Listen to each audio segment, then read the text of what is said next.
Hello guys, for today's video familiarize tayo ng parts ng crane, ship's crane.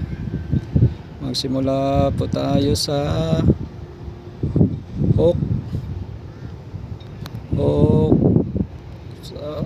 and the next one is block hook, the hoisting rope,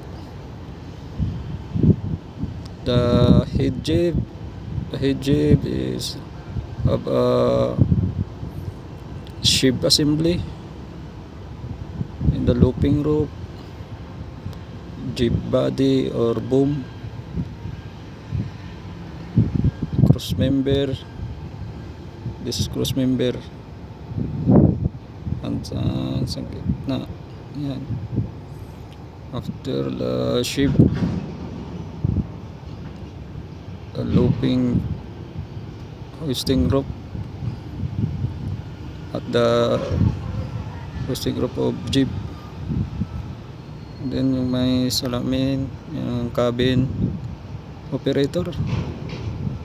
Yung sa baba ng cabin operator, nandyan yung machinery room, nandyan yung hydraulic system nya.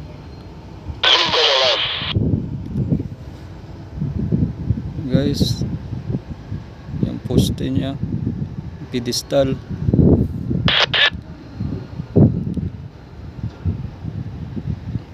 Ayan guys, yung ship's crane wala siyang counterweight, di katulad sa mga industrial crane, yung mga